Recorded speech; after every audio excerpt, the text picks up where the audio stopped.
All right. Hi, everyone, and welcome back to my channel. It's Clara CFO Group, and we are here to help you navigate the PPP program and the loan and the grant and the forgiveness.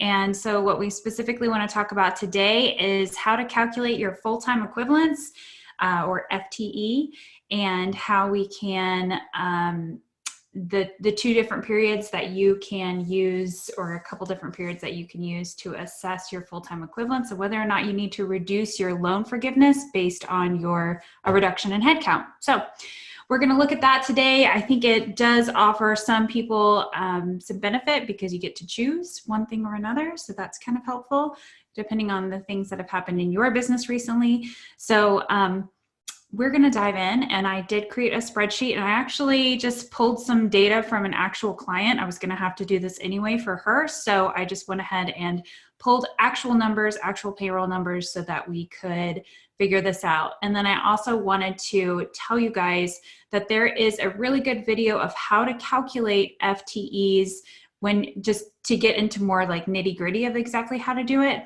I'm going to put that in the description below. It's from a friend of mine. Her name is Nikki Ramirez, and she owns an HR consulting firm. So that is down there, and it's really helpful, and it's quick and easy. And yeah, just thought that'd be a good resource for you guys. So let's go ahead. I'm looking at the CARES Act over here on my other screen. I'm actually looking at it because I just want to give you guys the section numbers. So we're specifically looking at section 1106, and then we're in the forgiveness section, and underneath forgiveness, then there is reduction based on reduction in number of employees. Reduction based on reduction in number of employees. So that's what we're going to look at. All right, so I went ahead and created an Excel spreadsheet because, again, that's what I do. I solve things in Excel spreadsheets. And let me share it real quick. We are sharing.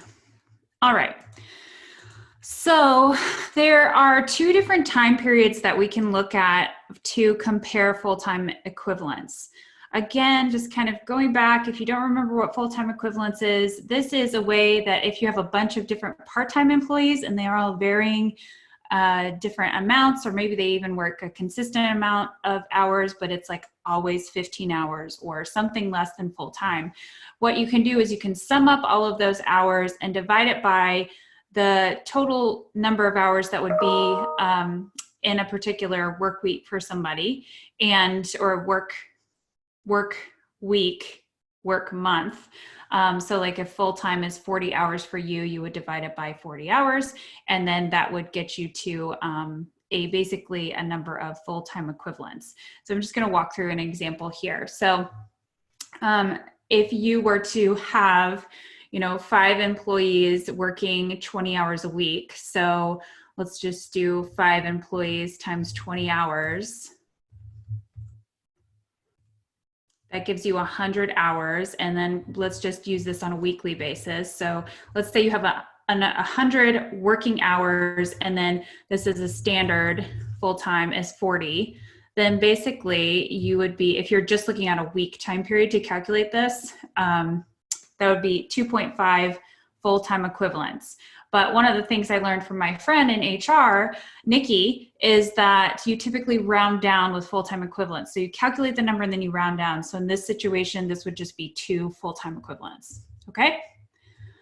All right, so I've actually pulled real payroll data to make this a little bit more realistic. And we have 2 time periods that we can look at. So what we're trying to do is we're trying to compare what our full-time equivalents are in our covered period, which is our 8-week period of after receiving our money, the loan origination date. We have 8 weeks to spend it. That is the covered period. We're going to have to compare our full-time equivalents during that period to a different time period, but we get an option. There's actually 3 options, but I'm only really considering 2 because the other one is for seasonal businesses, and I'm not really going to talk about that right now. So the 2 are for the borrower can choose between which one and which time period they would rather have used as the comparison. And I think this is beneficial because you get to choose this, which which gives you a little bit of an advantage. You can choose the one that's more advantageous for you, okay? I'm not trying to game the system. This is in the act. It says very clearly, at the election of the borrower, we can choose if we want to do use A time period or B time period. So that's option 1 or option 2. So the first time period that we can choose between is using the beginning of this year. So January through February 2020, if you want to use that as your, standard number of hours to calculate full-time equivalents, you can, all right? And then the second time period is here, February 15th of last year to June 30th of last year, okay? So it's like taking this time period that we're in right now and looking last year and saying, okay, how many full-time equivalents did you have last year? So for businesses that are growing and maybe they hired a lot last year, it might be more beneficial to use last year's time period than this year's time period, okay? So this does allow for a little bit of flexibility, and that's why I wanted to share it with you. All right, so I went ahead and pulled the hours for this individual. So I went ahead and pulled the hours from January 1st through February of this year. And then I pulled a payroll report that gave me the option to do very specific dates.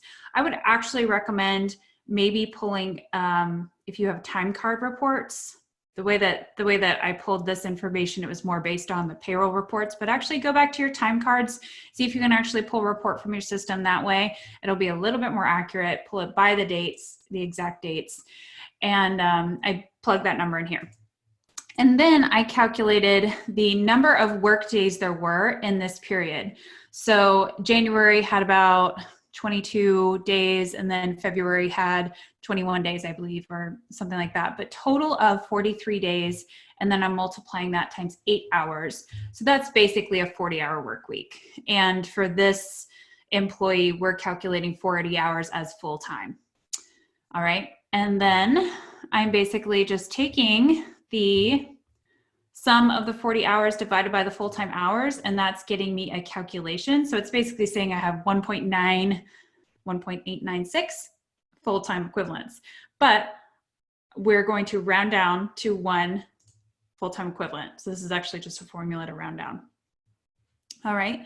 So that's good. I mean, this means that I have some flexibility now. I kind of know what my baseline is. And then going into the February 15th time period for last year, you can see that this is a much longer time period. It's, so this takes half of February and then all of April, June, July of March, April, May. Wait, am I getting that right? So half of February and then March, April, May, June. So we've got a much larger time period here to play with, all right? So you can see that my hours in January were actually almost as much as a much bigger time period last year. And that's because this client was growing. Last year, they just had a couple people on payroll and they didn't have as many hours to give them.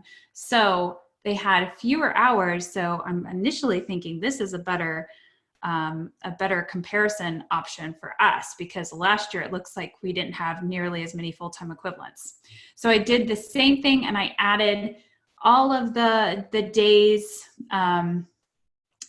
during the time period, multiplied it times 8, and then we got to our total full-time hours. And then I've got the same calculation that we did up here. So it's total hours divided by full-time hours, and this is not even one full-time equivalent. So this business had lots of different part-timers, but some of them only worked 5 hours a week, some of them worked 10 hours a week. So really all of that together wasn't even coming up to one full-time equivalent.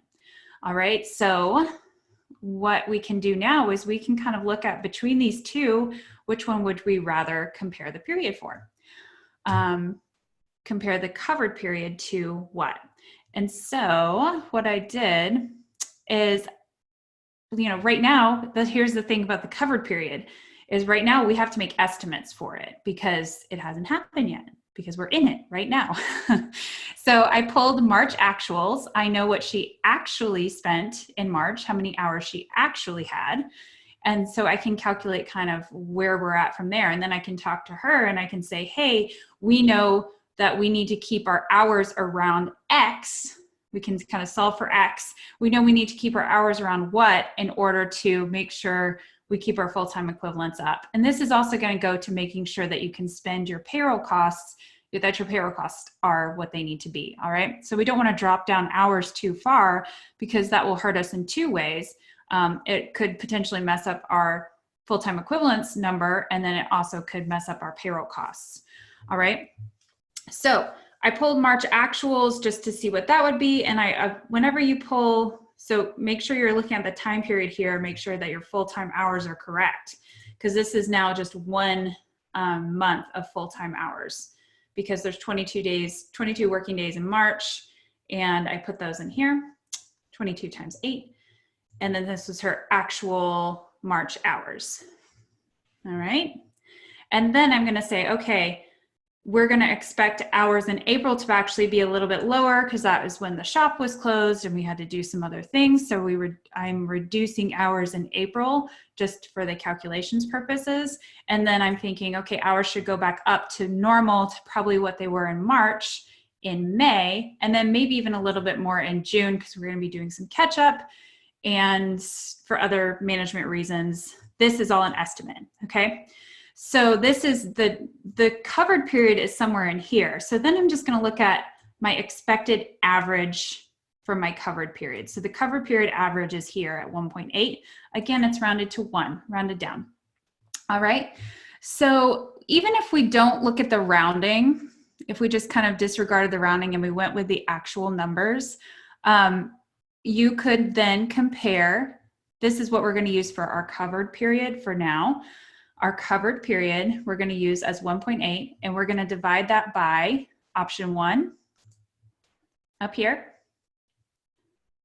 which would give us 95%. So this could indicate that we need to reduce our forgivable amount because the covered period is lower than the beginning of the year.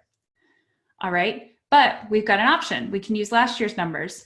So covered period is at 1.8. And last year's numbers were 0.9. So this is good. In this situation, we want to keep option 2 because it shows that our full-time equivalents are higher than last year's numbers. And so we don't have to reduce our forgivable amount at all based on this metric. Okay?